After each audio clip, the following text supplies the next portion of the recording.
দবিরুল ইসলাম সাহেব উনি আসন গ্রহণ করেছেন। আসসালামু আলাইকুম রহমতুল্লাহ বরকাতুহু।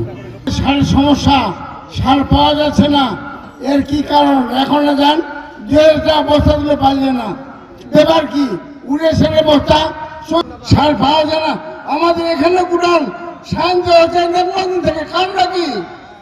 যিনি সুপরামর্শ দিবেন একটু সুন্দরভাবে দাঁড়িয়ে যাবেন। ওই যে পিছনে হাত তুলেছে ওনার কাছে চলে যাও, রাসু পিছনে যাবেন। বিসমিল্লাহির রহমানির রহিম। পরিচয় দিবেন, নাম আর পরিচয়। আমি 7 নং ওয়ার্ডের সভাপতি কৃষক দলের। করতে গেলে প্রথমে আমাদের সারের প্রয়োজন, আমাদের আপনাদের কাছে প্রয়োজন। আমাদের ইউনিয়নের 3টি মাত্র ডিলার, আমরা 7 নং থেকে 1 নংয়ে আসি সার নিতে, যেখানে আমার বাড়ির থেকে দূরত্ব প্রায় 4 কিলো। আপনাদের মাঝে চাই যে ডিলারশিপ বাড়ান। ডিলারশিপ বাড়লে আমাদের প্রত্যন্ত অঞ্চলে ছোট ছোট দোকানগুলো আছে, এখান থেকে আমরা ইজিভাবে সারটি পাবো। সারের সরবরাহ বাড়ান। আমরা 2 সিজনে আমরা সার নিই। আমাদের অর্থনৈতিক যে সংকট, এই সংকট থেকে আমরা রিজার্ভ কোনো সার ক্রয় করতে পারি না। আমরা যদি সার ডিলার পাই, আমার 7 নং ব্লকে যদি একটা ডিলার থাকে, 9টা ব্লক আছে বা 10টা ব্লক আছে, যে ইউনিয়নে যতটুকু ব্লক আছে, এই প্রতিটা ব্লকে যদি একটি করে ডিলার থাকে, তাহলে আমরা আর শিবগঞ্জে সার নিতে আসতে হবে না। আমাকে ওই বয়শালী অথবা রামপুর অথবা আমতলিতে বসেই আমি সার পাবো। নিজ নিজ এলাকাতে আমরা কৃষকরা সার পাবো। আর যে সার নিতে গেলে আমরা এখানে 1 নং মাসে দেখি আমাদের কৃষকের সাথে ভালো ব্যবহার আমরা পাই না। আমরা কি করতে পারি? আমরা আপনাদের মাধ্যমে এই সুষ্ঠুভাবে আমাদের এই সমাধান চাই। হাঁটু পর্যন্ত পানি থাকে। হ্যাঁ, তো ওই খাল যদি সরকার থেকে খাল খননের বাজেট আসে, ওইটা যদি করে তো আমাদের খুব উপকার হয়। একটা বদলাম, সেটা হচ্ছে বিএনপি সরকার যখনই আসে তখনই আমাদের লাইন ধরে সার নিতে হয়। এটা আমার জনাব তারেক রহমানের কাছে দাবি। আমরা লাইন ধরতে চাই না, আমরা সারটা যেন সহজভাবে পাই।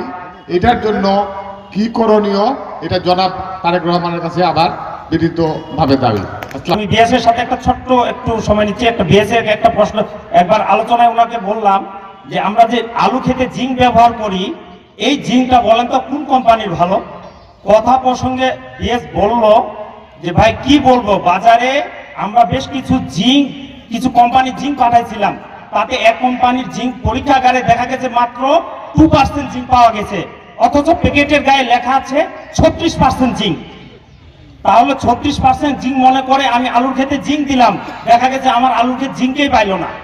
তাহলে আমার মানে প্রশ্ন যে পরবর্তীতে বিএনপি যদি গভর্নমেন্ট গঠন করে, সেক্ষেত্রে আমাদের ঊর্ধ্বতন কর্মকর্তাগুলো ফিল্ড পর্যায়ে এবং এই কোম্পানিদের মানহীন এবং যেগুলো অচল কোম্পানি বা দুর্বল কোম্পানি, এদেরকে আইডেন্টিফাই করে কৃষকের কাছে সঠিক মানে কীটনাশকটা যেন পৌঁছাইতে পারে। ধন্যবাদ সবাইকে। আসসালামু আলাইকুম।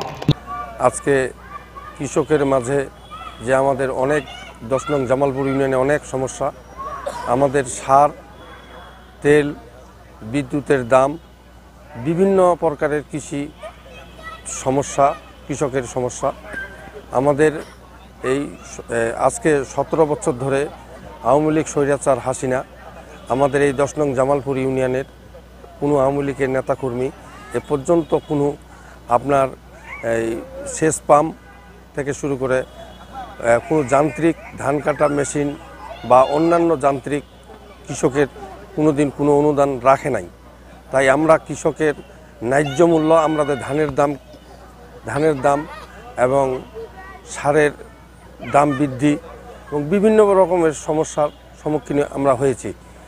যেমন বাজারে আমরা যদি ধান বিক্রি করতে যাই ন্যায্য মূল্য পাই না, যেমন আলু বিক্রি করতে গেলে আলুর দাম ঠিকমতো পাই না, এবং আরও অন্যান্য কৃষি সামগ্রিক কোনো জিনিস কিনা বেচা করলে আমরা ন্যায্য মূল্য পাই না। এই জন্য আমাদের অনেক খাতে আমাদের কৃষকের সমস্যা।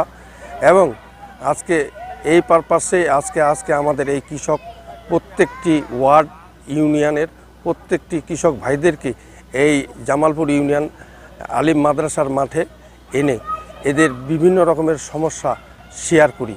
আমরা এদের সাথে শেয়ার করি, এদের সমস্যাগুলি শুনি, যে এদের বিভিন্ন রকমের সমস্যা, এরা অনেক কিছু বলে যে আমাদের জি শিকার, এরা বিভিন্ন রকমের অজুহাত দেখাচ্ছে যে আমাদের বিদ্যুতের বিল ছিল 7 টাকা, এখন 11 টাকা, আমাদের একটা পাম্প চালাইলে আমাদের ব্যয়বহুল খরচ হয়, আমাদের তেলের দাম, ডিজেলের দাম ছিল, আমাদের সেলো মেশিন চালাইলে তেলের দাম ছিল 85 টাকা, এখন 115 টাকা দিয়ে তেল কিনতে হয়। এতে আমাদের অনেক ঝুঁকির মধ্যে আমাদেরকে পড়তে হয়। যেমন এক বস্তা ধান আমাদের আগে আমরা ন্যায্য মূল্য পাইতাম, এখন এক বস্তা ধান আমরা ন্যায্য মূল্য পাই না। এইভাবে অনেকগুলি সমস্যার কথা আমাদেরকে তারা বলে, আমরা এগুলি শুনি, এগুলি শুনি। অতএব আমরা আজকে আরও অনেক সমস্যার কথা কৃষকগুলি বলা শুরু করে। বিশেষ করে আমরা এই সমস্ত প্রত্যেকটি কৃষককে এর কথা শুনে আমাদেরকে খুব মনমাহত বা আমরা খুব দুঃখিত। তাই আমাদের এই যে কৃষকগুলি, আমরা এক বস্তা সার ডিলারের কাছে, আমাদের গোটা জামালপুর ইউনিয়নে শুধু 3টি ডিলার, এখানে 24,000 ভোট আছে, এখানে 3টি ডিলার, এখানে কৃষক আছে 16,000 কৃষক আছে, 16,000 কৃষকের মধ্যে মাত্র 3টি ডিলার। আমরা সারের ডিস্ট্রিবিউশন সঠিকভাবে আমরা আদায় করতে পারি না। সঠিক এক বস্তা সারের মূল্য 1350, আবার ওই সার আবার ব্ল্যাক মিলে বিক্রি হয় 1700 টাকা।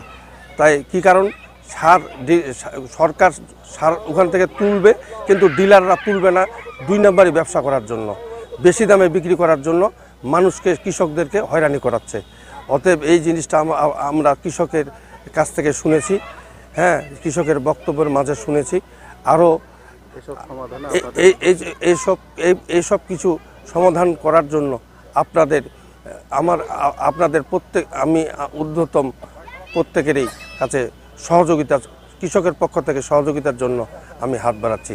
এই কৃষক সমাবেশ শেষে আমরা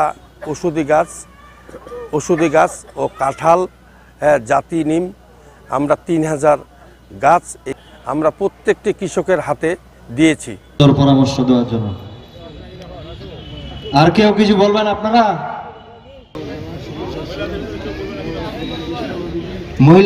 মহিলাদের এদিক থেকে কেউ বলবেন আপনারা?